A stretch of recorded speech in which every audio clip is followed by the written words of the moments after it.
it's Lizzie Doc, and in this video I am finally making my most highly requested video ever, which is, why do I have a disability? I went to the doctors today, and they are looking at doing something else to try to help manage my pain. But basically, it's come to the conclusion that I'm just always going to have chronic pain, which before I had thought that I had accepted and been okay with. I don't know that I did as much as I thought I did. I mean, on one hand, it really bothers me because it does really affect my life. And there's a lot of times that I can't do things and I'm actually miserable sitting in cars, and I take a lot of pain meds and they make me sick, and I can't ride and I can't walk, and I have to worry about how I'm gonna get my voices taken care of. So there's a lot of times that it makes it difficult, to say the least. But also at the same time, I've never not had pain, ever. So I also don't know what life is like without it. You're like a light storm, a light storm.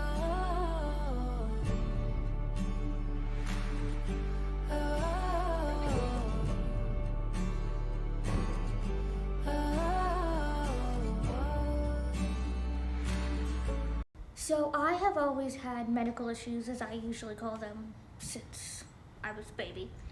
It's just always been a part of my life.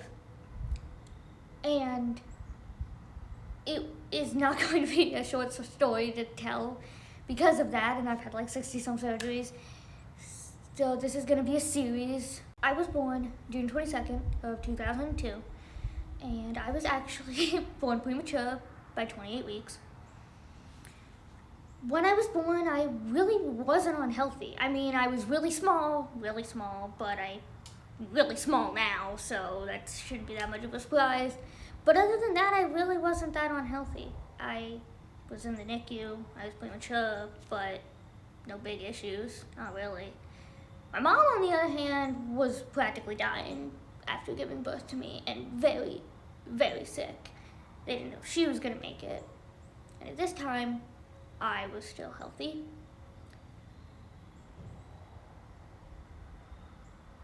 Until something went wrong and I got an infection from E. coli.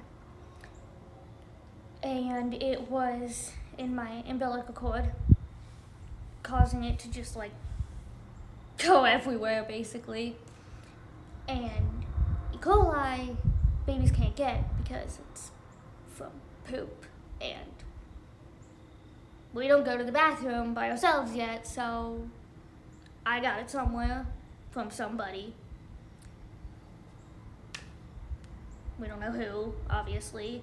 And anyway, I got the infection, and originally the hospital, I don't know if they didn't know. So I got the infection and it pretty much rampaged my body basically. It caused osteomyelitis, and it ate away the right part of my jaw up here, like the growth platey part. It ate away my entire hip. I got a hole in my heart, and I got a fused neck. So, after that, obviously, I was really sick. I was septic, and I was dying. Really, honestly, I was dying. I don't know all the medical terms for this, and I cannot understand it in a medical way. And it has been explained to me by doctors and by my mom, who is also a nurse practitioner. So I don't understand it in every single way like they can, and I'm not going to explain it that way because I just don't get it that way. And obviously I can't remember it because I was a baby, but I'm going to explain it how I understand it and how it affected me. Anyway, I got sick, really sick. They thought I was going to die. They basically weren't helping. They weren't doing anything. Most doctors, whoever, were just convinced I was gonna die, and my mom was kind of like, that's bullshit, my daughter's not dying. And if you met my mom, you know that she could put up an argument, and she ain't gonna back down. I ain't know what hell she'd gonna back down. So she went everywhere to find somebody who would keep me alive in any way. And eventually we found somebody, and they lasered a clot in my heart, which they said I had a 5% chance of even making it through the surgery and then recovering from it. But I did, obviously. So they fixed the clot in my heart.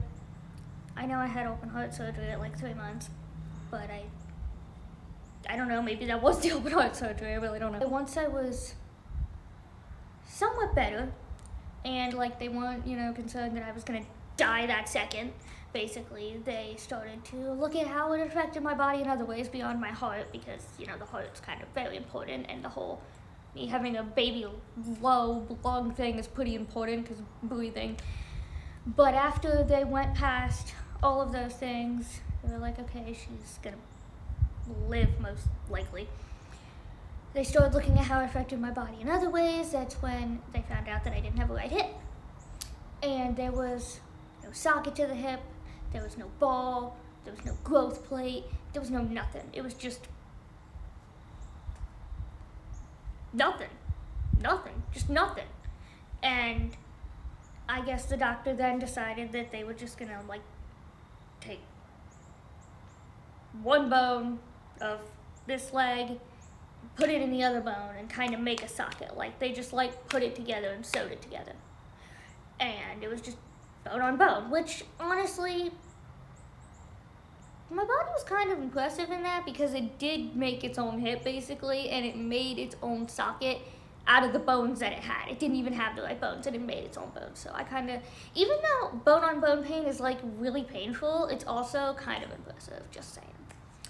So they did that surgery, and I was, in some cast, and apparently I traumatized my Aunt Laura and Uncle Harold, which is hilarious. Going back to when I was a baby, even though I cannot remember what happened, obviously, because I was a baby, it still did really affect me, because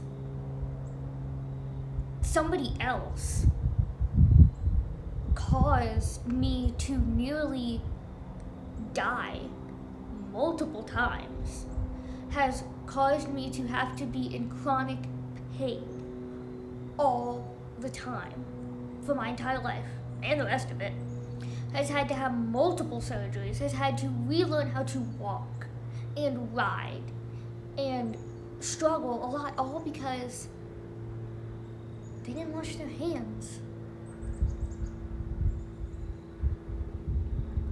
That's so simple. Your mistakes really can affect other people. And somebody else caused this, and that bothers me. And then it also bothers me because the hospital, at least of what I kind of always understood of it, didn't want to save me that much either. My mom did. My dad did. Because they loved me and they believed in me, but the hospital was sure I was a lost cause. How can you be okay with not trying to save a child?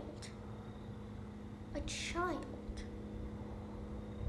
I mean, I get that you might be able to have to tell the parents, there's not much hope. But if you don't do anything, there's no hope. So, in that way, it has always affected me, because it kind of made me feel like I wasn't worth saving. I wasn't worth taking care of right.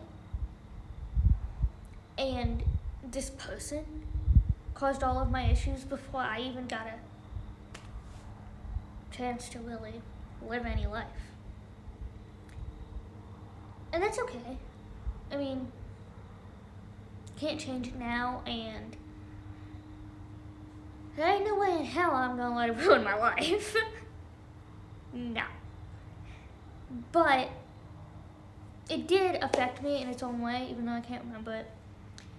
And it's just how it is. Your actions do have effects on other people. They really do. And I think that should be paid attention to. And I think people should do their jobs accordingly. There's a reason for it. There really is. Pretty much after that, they were just looking at like what I needed done, what needed fixed then, and how they were gonna fix it and what they were gonna do. I mean, we still had the jaw issue, the fused neck, the heart. They were checking on the heart all the time. They were doing heart caths, and it used to drive me up a wall because they wanted me to sit in a bed and be quiet. I didn't want to do that. I was like 6. No 6-year-old wants to lay in a hospital bed and shut up and be quiet.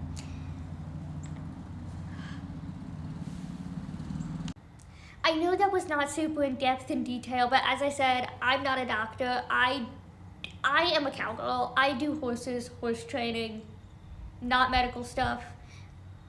It's not my thing. I'm just telling my story and how it affected me because it's my life. It's my story. And I'm finally ready to tell it. So if you would like to listen, please, it would mean a lot to me if you watch my medical series.